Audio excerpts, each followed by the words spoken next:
And some other people mentioned too. So meditation is like maybe a time to go within, to turn the focus from the external to the internal, to discover that which is within us, to connect with that.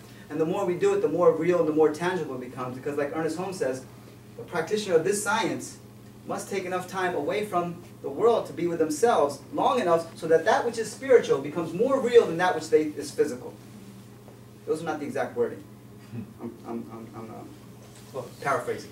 But that's exactly what he's saying, though, right? That we must take enough time so that the spirit is more real to us, and are just as real to us as this what we touch, taste, and experience.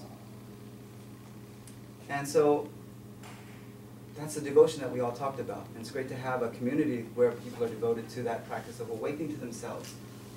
Because there's no greater gift that you can give yourself than to know who you are. You can have the greatest catalog, the greatest online shopping mall, and all that stuff. But there's nothing that you can buy with your credit card that's as valuable and as awesome as who you are. It's already given unto you. You already have it.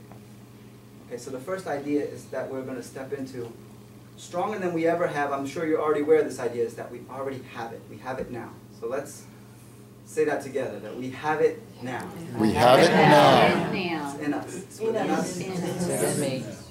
It is who I am. It is who I am. It's the I am that I am. It's the I am that I am. Right where I stand, right where I sit, right where I lay is holy ground. Right where I sit, right where I stand is holy ground. Holy ground. I'm going to stop right there. But we want to soak into that idea. We want to really soak into that idea that it's right here, that it's here. And we don't have to go looking for it. And once we discover it here, then we get to express it out here. We get to wake up and to be that expression of the divine. We get to consciously choose to be that expression of the divine. Because you're it anyway, whether you consciously choose or aware of it, asleep or whatever. Everybody's expressing the divine. It's just that, the matter of fact, to the degree, to the extent that we awaken, it's about waking up, right? If you're asleep, you're asleep.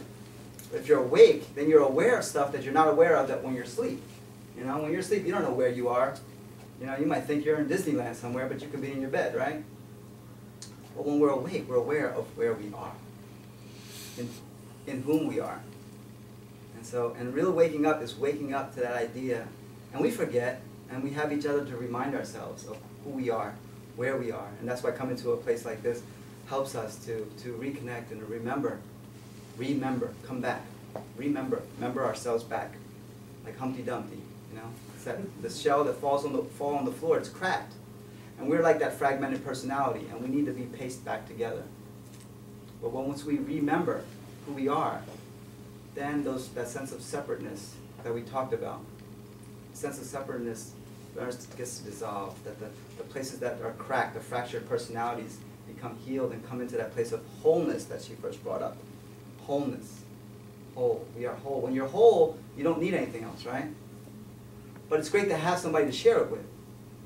See, even though I feel that I'm whole with myself, it's great that I have my wife to share this journey with. But if I need her to make me whole, it's totally different. Do you understand that? So it doesn't mean like because I know my wholeness that I can be alone all the time and I don't need other people. You know, so it's not, because some people do that. They isolate, they become like a hermit, mystic. They think that they're trying to discover their wholeness, you know what I mean? So it's that balance between, like, once you really discover who you are, you have much more to offer the relationship, any relationship, every relationship. Okay? All right? Anybody want to say anything? That was cool. Thank you. Thank you. All right, I think I'm done. Good job.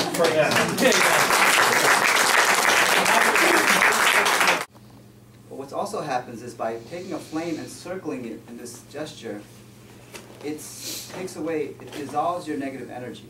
Your aura is like an electromagnetic field, and you take on different energies as you go through life.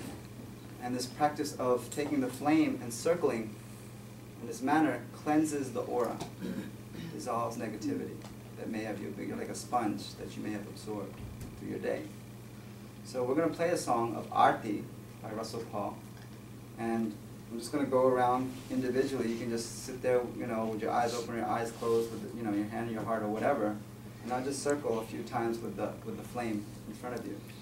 And you can just sit there in meditation and focus on the divine within you. Okay? And I just want to make one announcement real quick, that For those that might be interested, Russell Paul, I just played with him last night, and he's going to be coming to our temple in Downtown, which is less than an hour from here, about 30, 40 minutes from here.